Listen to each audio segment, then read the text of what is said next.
So good evening, everyone. I'm Lisette Bishens. I'm the new CEO of the Child and Family Network Centers, and I'm thrilled to be here in partnership with ACT and all of you to view for the first time this important documentary. We're delighted to have been approached by the California Newsreel to bring this sneak preview to Alexandria and to have an amazing panel of experts discuss early childhood education. Tonight's event wouldn't be possible without the support of Kaiser Permanente. And while we were up there having our drinks, I learned that not only has Kaiser Permanente supported this event tonight, but they also sponsored this movie, which is really fantastic. Joining us on behalf of Kaiser of the Mid-Atlantic States is Kimberly Fox. Kimberly is the Director of Community Benefit Investment, Finance, and Compliance. That's a big title. Her main focus is charitable health programming in Maryland, D.C., and Virginia.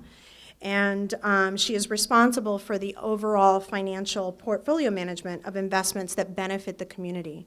2014, that investment exceeded $80 million in this regional area. So I'd like to, with that, welcome Kimberly up to the podium.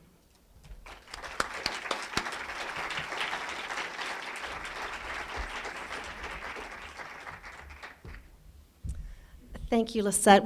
Kaiser Permanente is so pleased to have sponsored this viewing tonight. We really do believe, as a part of our mission, to not just provide affordable, high-quality health care to our members, but also to the communities that we serve. And when it comes to children, we also like to focus on them very importantly and very strategically. And we do provide charitable care to over 4,000 children for free in Maryland and Virginia. 3,000 of those are in Virginia. So we're very pleased to be here tonight to experience this viewing with you, and we hope you all enjoy it immensely. Thank you.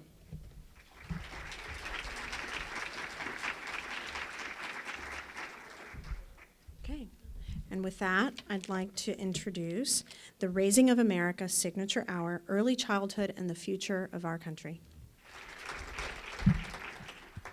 That was for me? No.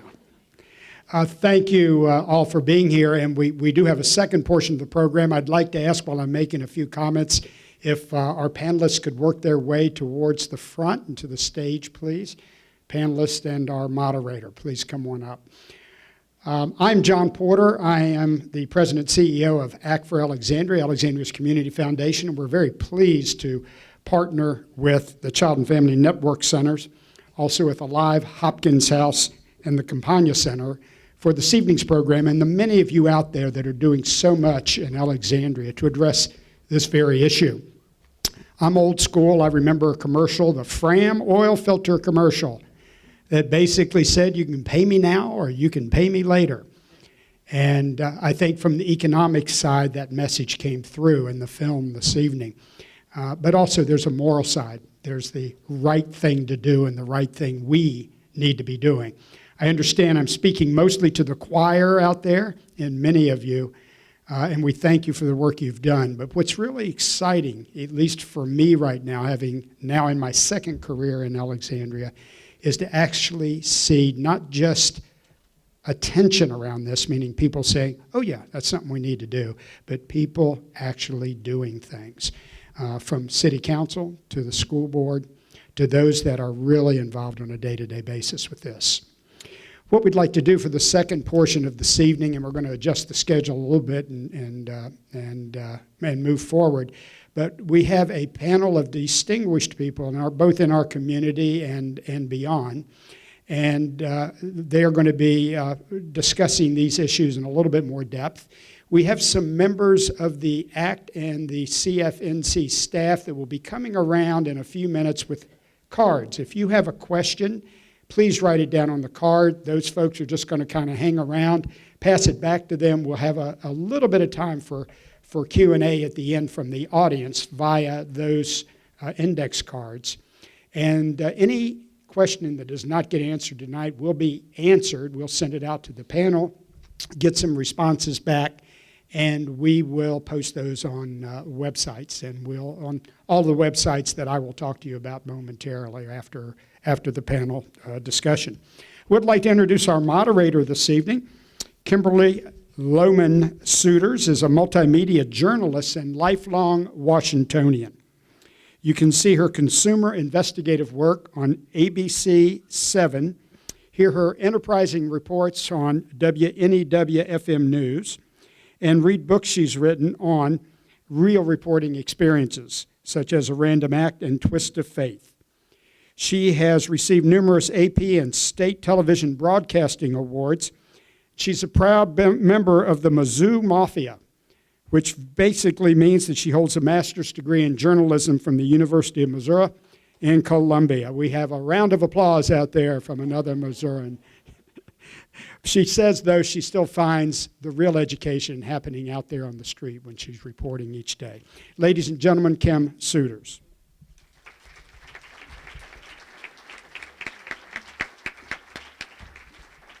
Go Tigers. I'm sure many of you, like I, in watching that remarkable documentary, thought about what I had done well with my daughter and what I'm not doing well with my daughter, and reevaluating, my own life and our own family. But then questioning as a society, what are we doing well and what are we not doing well?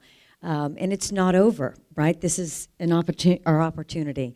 And I'm really amazed and delighted to see so many of you here tonight. I think it's indicative of your passion for this topic. So thank you for coming out tonight. I wanted to introduce our distinguished guests that have joined us here tonight. And if you just kind of raise your hand so people can associate a name with the face. First, we have Libby Doggett, Deputy Assistant Secretary, Policy and Early Learning, U.S. Department of Education.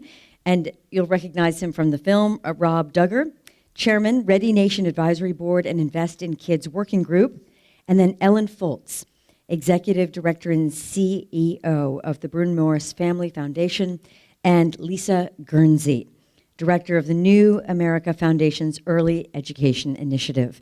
I know each of you have prepared some short remarks, and if you would, in introducing yourselves, or at least the portion of this film that really speaks to your wheelhouse, we're curious to hear about if there's anything that you saw that surprised you in the film tonight. So why don't we begin with Libby Doggett. Well, first, thank you, Kim.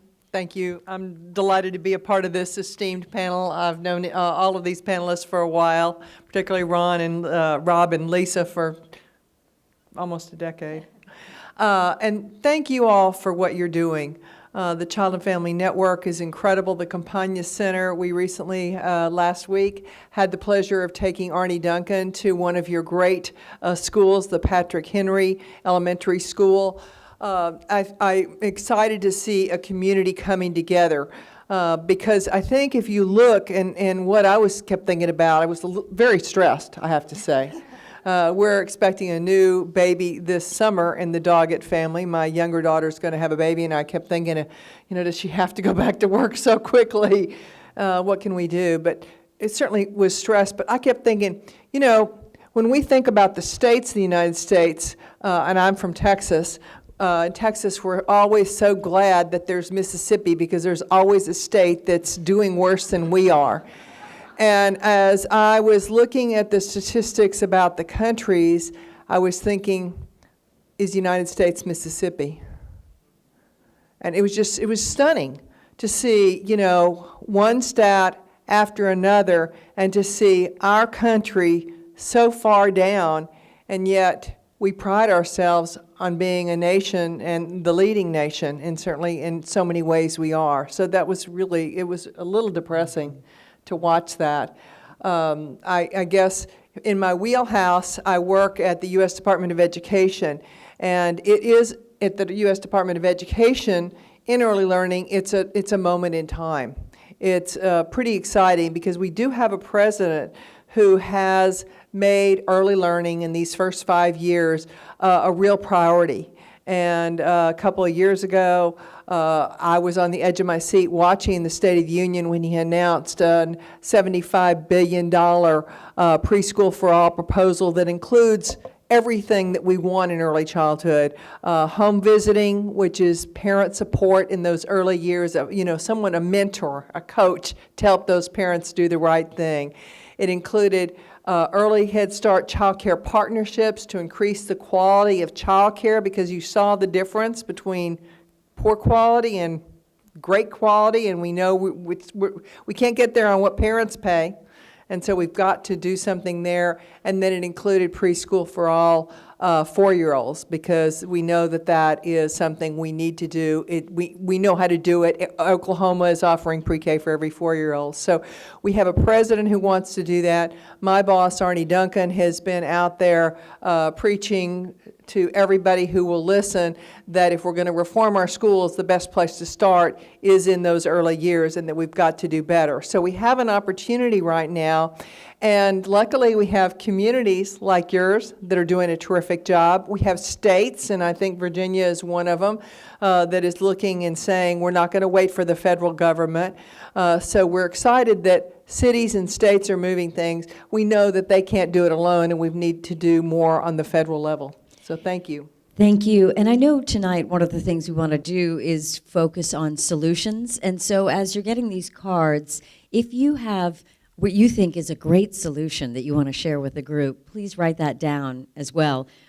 Before we get, and we'll just go alphabetically here in the introductions, but one thing I thought about, one thing I think our family did do well when our child was a baby was we did that baby sign language, where you interact with your baby, teaching them signs, and also verbal cues, of course, at the same time. But I was watching, you can't look at your phone and sign with the baby, or you can't cook dinner and sign with your baby. So it was something that made us very, intentionally interact with our daughter, and some people feared it would slow communication, but the argument was communication begets communication, and she's a thriving middle schooler now in Arlington, so I think it's okay. But anyway, that was, if I were to write something down, I'd say consider that if there's a newborn in your life, learning a few signs and teaching them to the baby, and it's a lot of fun. Let's, Rob Duggar, if you've been properly introduced, but if you'd like to add something, was there anything in the film that surprised you, or a particular area you'd really like to focus on? Yes. I'm continually surprised by the fact that we're still having this debate. I think that as a country, to leave these parents in this situation is just phenomenally stupid. To say nothing of it being counter to what we're about as Americans, what the Declaration of Independence talks about, what the Constitution talks about. So for me, obviously, I've been a part of this film from its very beginning. But what surprises me is that this debate about providing childcare, quality childcare, in a society which is absolutely demanding that husbands and wives, both parents, work, is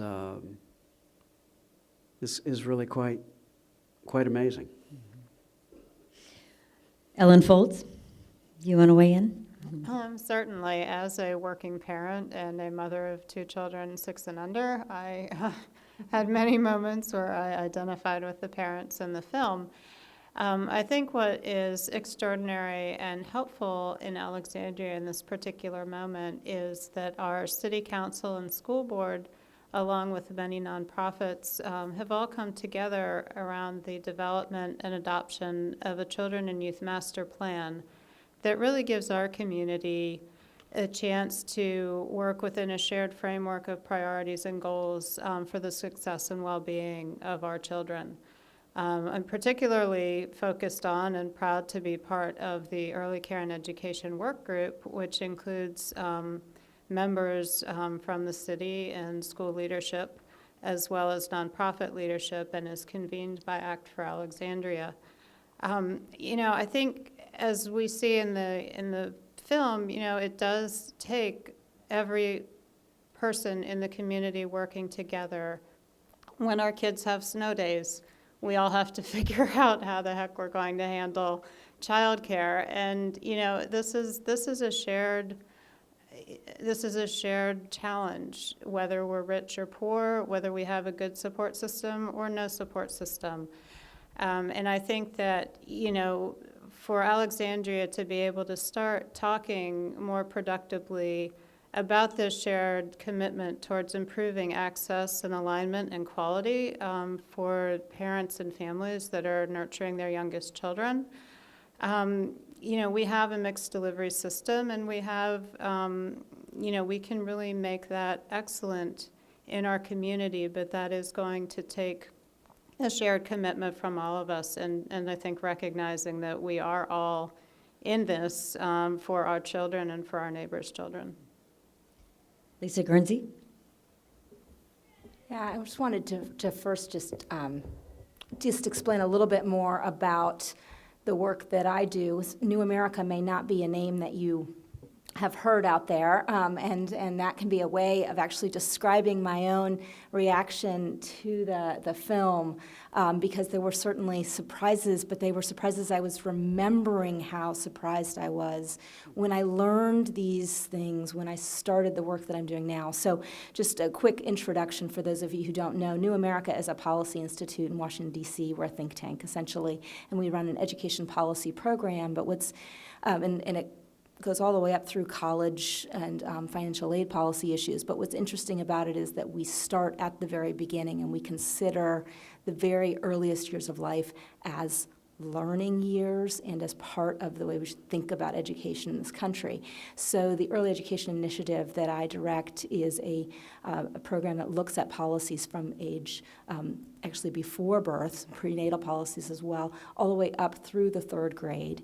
And I feel really proud to be part of it, because I came to it as someone who wasn't all that focused on policy initially. I am a reporter by training, and happen to have a husband who has some interest in policy. And many of you may know my husband, who is Rob Krupika, who's a delegate in the State House in Virginia now, but had been on City Council for many years, and encouraged me to use some of my reporting skills and kind of check this out as I was doing some research on child development. I was shocked to find, the more that I read and the more I understood about brain development, how little our policies match the science. And the statistics that came out of this film were some of the ones that I also kind of uncovered, and many people know, that are just so shocking. I just want to repeat them again, just to reinforce for you kind of where we are. 25% of American children are in poverty. That number is just, to me, just immoral, given the wealth of our country, and that we are the only country that does not have parental paid leave among developed countries, or even paid vacation days. So those are the kinds of things that led me into the work that I do. I also just want to quickly call out two of our writers and analysts are here tonight, Abby Lieberman and Shayna Cook. So raise your hands, guys. They came out to talk about this as well with us. To get to the solution part, though, just really quickly, I will mention that I do think that we're at a moment of hope. Everything that Libby just described is absolutely true in terms of what our federal agencies are trying to do with the funds that they're allocated, and what I think some of our really very thoughtful leaders are trying to do. And there's a new emphasis now on ensuring that the quality of the environments that children have really lead to these amazing kind of learning opportunities, so that it's not just about making sure kids are safe, which of course is important, but it's also about recognizing that the adults that are around the children know how to talk with them, know how to engage with them and play with them and bring out the best in them. And that is a much harder job than simply keeping children safe. And I'm seeing a lot of evidence of that around the country, and certainly here in our community. Let's discuss, if we could, what's going on the national, the state, and the local level. And I know you all have touched a little bit on this, but let's dig in a little deeper. So to let people know, and of course, government's not the only part of the solution. We have the private sector that needs to help with the solution too. But let's focus for a moment on the public response. What's happening on the national, state, local levels that you see are helping, assisting fix this problem? So I described briefly the president's plan, and we were fortunate in the last budget to actually get a small down payment, very small, but in the last budget we got $500 million to the Department of Health and Human Services, and we work really closely with them. So when people say, the agencies aren't working together, it's not true. We're working very closely together and doing everything we can to make Head Start, child care, and pre-K in schools work together, public and private. So they got $500 million to put into early Head Start child care partnerships to do what I said earlier, which is to raise the quality of particularly infant toddler care, because we know that's such a need. I think you saw the waiting list at one of the centers there. So that was a piece of the down payment. Another part of the down payment was $250 million to the Department of Education, and that is going out to states, and it's called preschool development grants. As an indication of how much states want this help, we had 36 states apply for the money. And that was actually 6 more than I had predicted, so it was pretty exciting. We were only able to fund 18, but it's pretty exciting because we were able to fund Virginia. So some of this money is now going to the state of Virginia to help fund pre-K for just for 4-year-olds. So it's just a tiny piece. And there's no silver bullet. I think Lisa made the point, there's a continuum. We got to start at birth, and we actually got to go, all the way through school. So we need the whole continuum of services, but we're trying to build it a piece at a time. So that's pretty exciting. There's another piece of the puzzle, which is home visiting, and the Obama administration put in some funding in that. It's just about to go away, and we're all very concerned about it not being reauthorized, because this has built a system all across the country. Every state has gotten money to put home visiting, and that's kind of a misnomer, because what that is parent coaching. And all these states now have a system of services that go out to first-time moms and dads who want the service, particularly teenage moms who agree to that they could use a coach.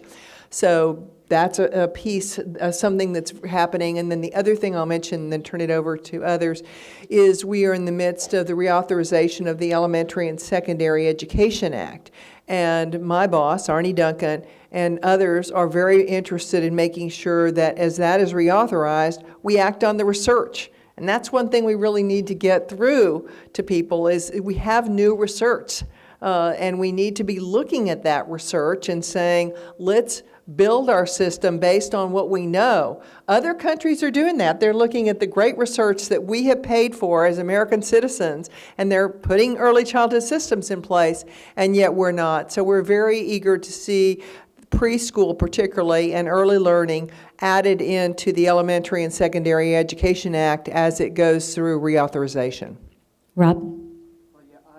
I'll just talk a little bit about the part that I know about, and that's the work we've been doing for the past 10 years to build business sector support for investing in kids from prenatal to 5.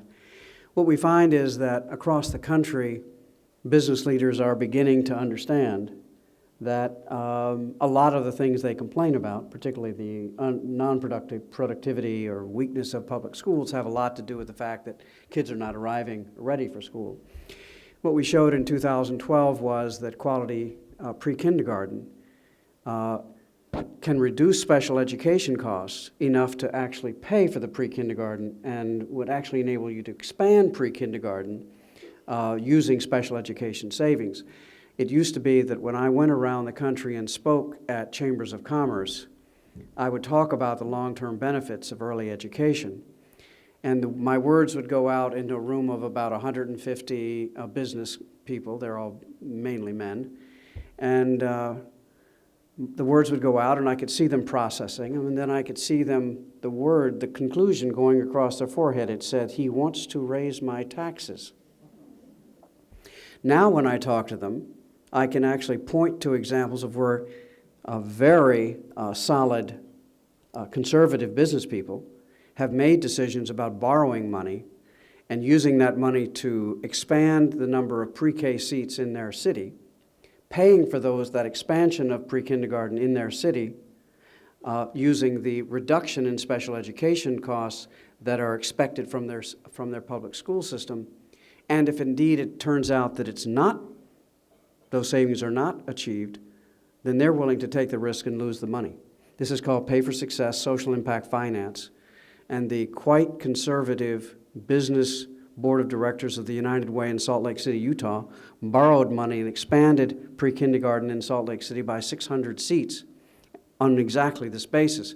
We now have 7 other school districts in the country that are looking at this, and including expanding Salt Lake City further, the Bethlehem Area School District in Bethlehem area, Pennsylvania, and a number of others. And importantly, the very first study which showed that pay for success pre-kindergarten financing could work was done right here in Alexandria and was done with graduates of the Child and Family Network Centers. It showed that reducing special education costs in the Alexandria School District would be enough to pay for the pre-kindergarten. The problem was that so many kids left Alexandria and moved to Fairfax or Prince William or Loudoun County, and we couldn't get the money back from those school districts, so it wasn't financially feasible. But the principle was established. And most recently, just last November, Ready Nation published another study, again directed to the business community, which shows that reductions in Medicaid expenses of low-income infants, just the first 12 months, the reduction in Medicaid expenses that comes from home visiting prenatal counseling is enough to pay for the counseling and pay a nice return to anyone who puts up the capital to provide the prenatal care. Again, this is pay for success. If it doesn't work, you lose your money. But the statistics are sufficient. The data is sufficient to basically make this a very, very compelling proposition. The key thing is that it constantly, as we talk about this across the country, we're finding more and more business people willing to be participants in the Ready Nation effort to persuade local, state, and federal policymakers to begin to shift policy to invest in kids the way it should be. So I'm seeing this very clearly. But why do business leaders and employers have to wait for the government to change policy? Why can't they, in their own offices, decide this is what I'm going to do? Why do they have to wait for FMLA? Well, many of them can afford and do provide quality daycare in their facilities. I mean that's increasingly happening. They now see the data that young adult parent productivity actually increases as soon as they know their kids are in good shape or in a good, safe place and learning what they need to learn. Why does business need to? The central issue and the difference between what's happened in Canada or Europe and the United States is that in Canada and Europe and even China, they don't ask business to pay for the child care or the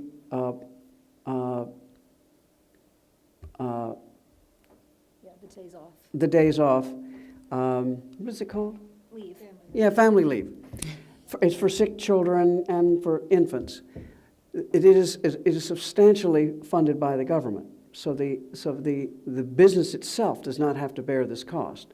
And for so many small businesses in the United States, first of all, as the law said, it only covers for 55 employees or larger.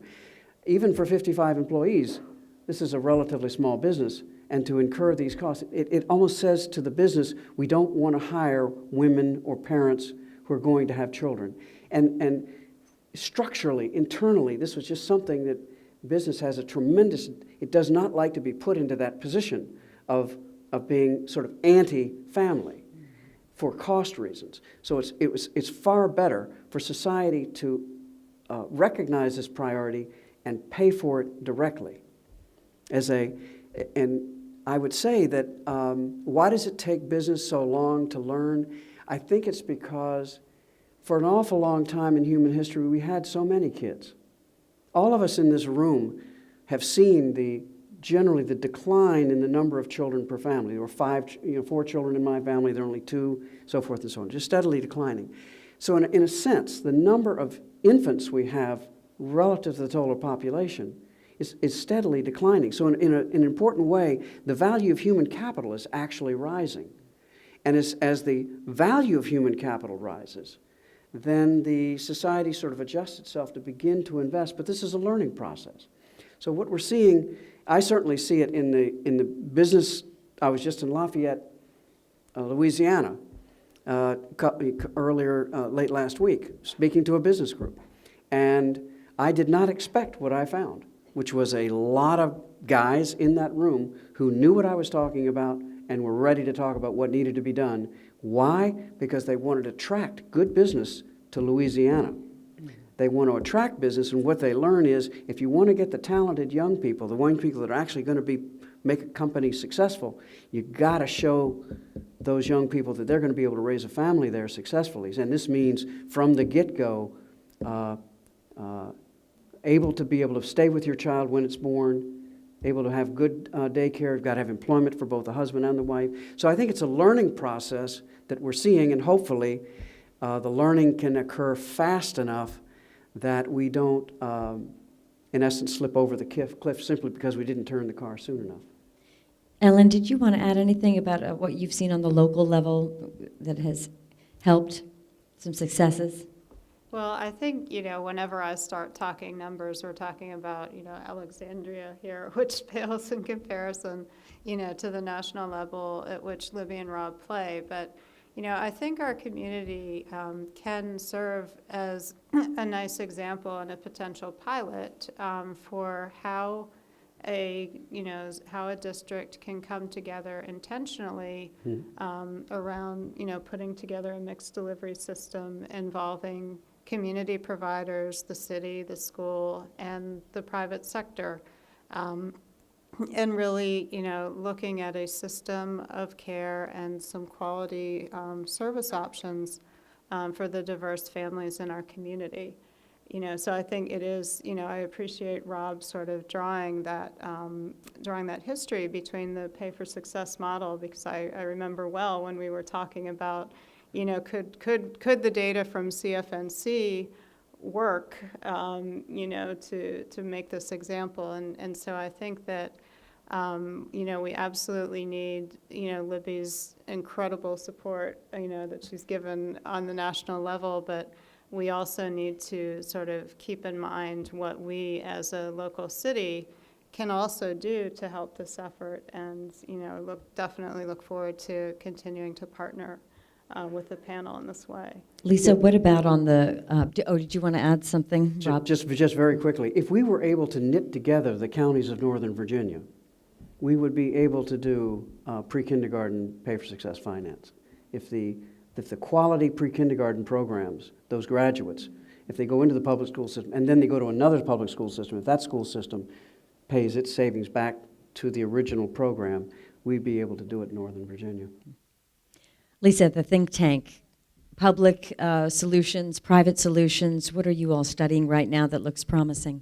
We look at all of that, and I think there are a lot of creative new financing models, as Rob's described, out there. There's also, though, and this is kind of the good old-fashioned, it is often the bad word, but taxes are going up by fractions of cents in very conservative communities that believe, it's okay, we'll pay 1/6 of a cent more on our purchases so that we can start providing pre-K to our kids in San Antonio, for example.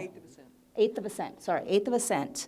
So Or there's full-day kindergarten? it's not a full day. No, but other communities that we know of. And there are programs that are doing all sorts of things to knit together private and public funding to expand the hours of the preschool that they offer, are doing what they can to provide really innovative, and I've seen a lot of this actually here in Alexandria too, innovative parenting playgroups to really help parents find each other and create that social network that parents need. I don't know if you guys felt this, but when I saw this film and that woman in Maine, God, I was like ready to cry for her, right? Because she's so alone, and And I thought of that in my own kids and how tough it was sometimes. And we had so many resources, and I was feeling alone, and how overwhelmed she must have been feeling without any. So those kinds of parental support networks are critical, and communities are finding ways to help parents find each other. It's interesting, too, that technology could be a way to do this. One of the things we're looking at New America is how new forms of social networking and technology may be a way to help provide more engagement and more moments of engagement for parents to find each other, find teachers, and find libraries and other services that can help them and their kids. So it's just a couple of examples of things out there that are happening around the country. Please. We need more technology, we need all of these answers, but we also need more money. And I just feel like in early childhood, we're so resourceful, and I've been doing this all my life, that, someone gives us some money and we're so excited to finally get some money, and we go and we do an incredible job of caring for the kids on a shoestring. And we've done this over and over and over again, and you can see we've driven people who care for kids into poverty because we can't pay them a living wage, and so that we aren't attracting the best and the brightest like we used to.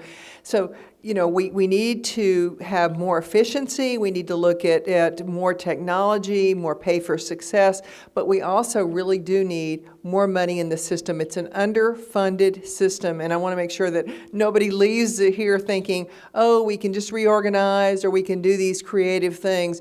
We have not funded the early childhood system half as well as we funded the education system, or as well as we funded many, many other systems in our country, and it's really time that we do that. We're inspecting our cemeteries more than our daycares. Right, exactly. We have about 10 minutes left, so this is your opportunity. I see cards coming this way.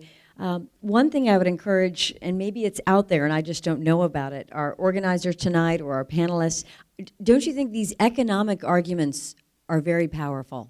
I think you can win a lot of people's minds over. If you can't win them over by their hearts, by these stories, the ones that bring us to tears, these economic arguments, and you lay them out I feel like I could take a class in, capitalism and childcare just listening to what you have to say. But I think that these are statistics that if you're passionate about this, you will win arguments with economic arguments in our capitalistic society.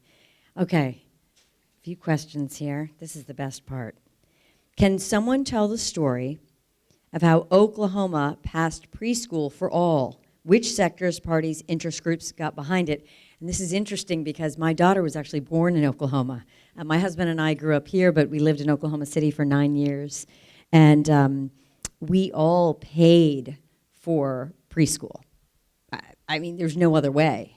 And they were great little schools, but we pay, and it was compared to what you pay here, it was affordable, but we paid for sure. Ask then maybe, I wonder what year that was, because now in Oklahoma, anybody... It was a long, long, long time ago. Yeah, No. Anybody with a 4-year-old in Oklahoma has free preschool. So how did that happen? High quality, and this is preschool where the teachers are paid the same as K-12 teachers, where they are well-trained, where their class ratios are absolutely within the realm of what we would consider not just safe, but really good and conducive for learning. How did that happen? And I'm sure, Libby, you can add some context here as well. And there's a wonderful description of this that was on the NPR series that I'm suddenly blanking on, the afternoon show. Oh, goodness, it'll come to me when I'm talking, but they described how this happened in Oklahoma. They're basically, the short story is that in an almost slightly sneaky way, they changed the language in the law for the age of children that could go to public school, and they changed it from 5 to 4. They actually had an incredible person, Ramona Paul. Yes. Unfortunately, she's no longer alive, but her mother was an early childhood advocate or educator actually at the University of Oklahoma, and Ramona went to work for the state. And she was in charge of early education, and found a state senator who really understood how important this was, and together they did exactly what Lisa said.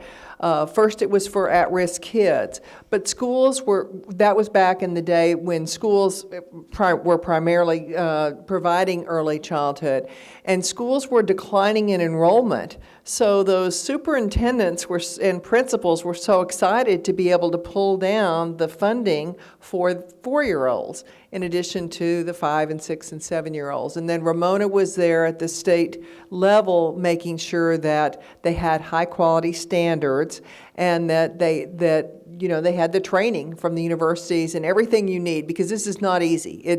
We can say, oh, let's get more funding and get a system set up. Well, it's a lot of work, because you really have to have the personnel. You got to train principals, and if you're using a diverse delivery system, which we very much like, then you got to go out to the Head Start centers and the child care centers, and you really have to pull the whole system together. And then you got to figure out how everybody gets a training, everybody gets a curriculum, everybody has the data system so that we can check on kids, and how do you get special education and after school care. It's complex, but they did it in Oklahoma. Now they've done it in West Virginia.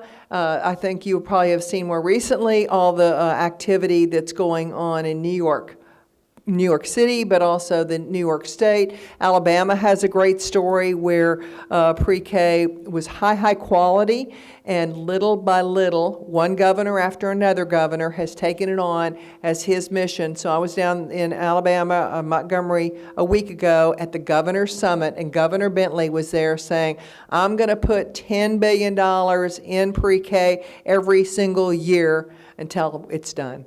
So lots of states are moving forward. Rob? Yeah, let me just mention that in the Oklahoma story, there was a lot of understanding of the importance of pre-K, but from the perspective that I saw, George Kaiser, a very prominent oil man and banker, and his friends were seeing something extremely important taking place in Oklahoma, which is that many of the talented young people were leaving.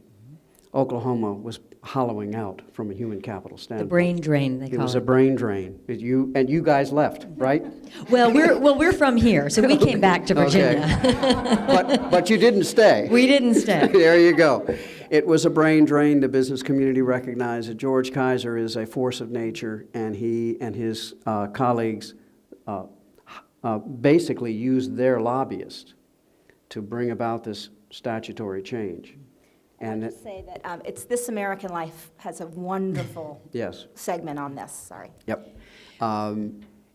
Where 10 years ago, there were about 3 or 4 business roundtables and chambers of commerce that had early childhood as a priority. This year, there are 49. And that over the 10-year period, we've steadily added more and more chambers of commerce, putting early childhood as a top priority in workforce development. Very pleased to see that Virginia, last year, finally got on the bandwagon.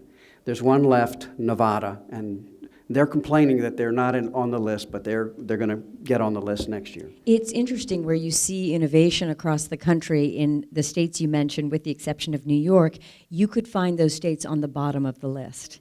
And so it's interesting that those at the very bottom said, we don't want to be there anymore. We need to do something dramatic. Our next question, this is a local one. Did Alexandria receive the Preschool for All grant? If so, how will it be implemented? And if not, why? I'm looking at you. Ellen?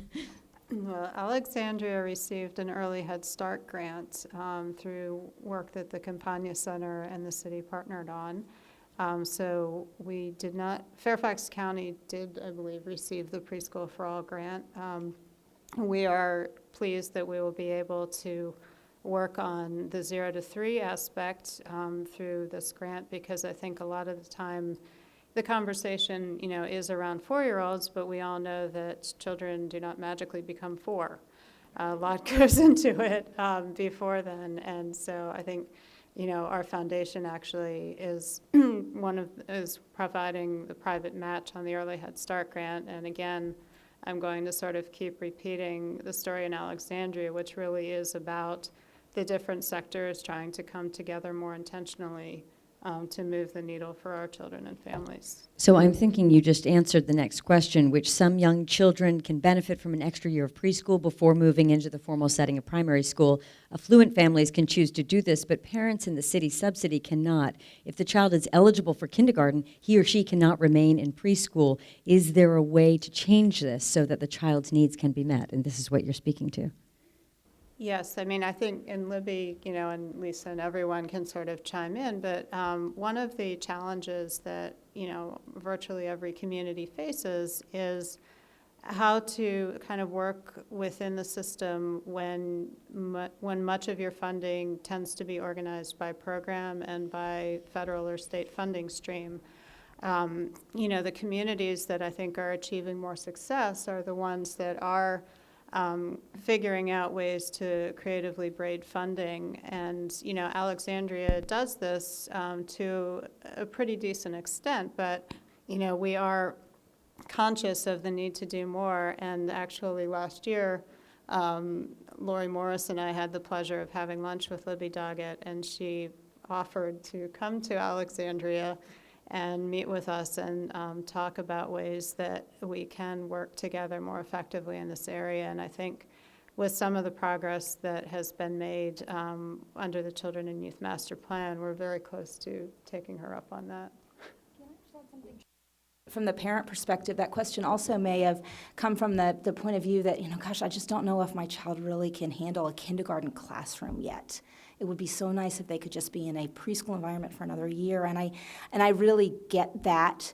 And nationally, we see a lot of anxiety about the kindergarten year, and some of that's well-placed anxiety because often our kindergarten classrooms are not connected to the same kind of early childhood support that the preschool classrooms are. And so the teachers are operating under a system that's more like students in sitting at their desk kind of system, whereas the preschool is much often, if it's well done, much more conducive to the whole child and recognizing the need for hands-on and hands-on work and interaction.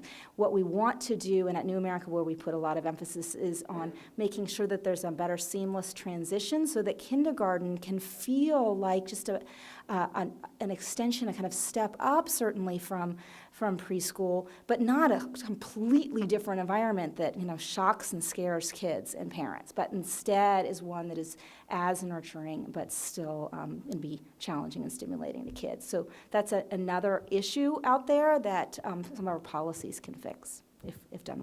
Now, we just have one.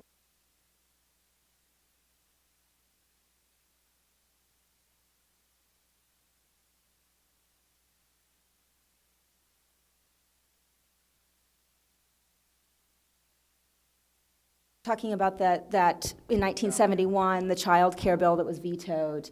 So is there talk about Well, that? last year, Congress did do something last year, and what it did was it passed a reauthorization of the child care law we have right now. And that was good. That child care law is, in my opinion, woefully inadequate to what we need for most kids. It's basically just that safety, making sure kids are in a safe place. It has far little to do with kind of that learning environment. But that did pass, and you can find out more about that on New America's website. Okay. And just while we're up here, I texted my girlfriend in Oklahoma City, and I said, they're all talking about you tonight. How did you all manage to pass preschool for all kids? And she wrote, really? I had no clue. So thank you, everyone, for coming tonight, and thank you to our panelists tonight. Thank you. Thank you. Yep.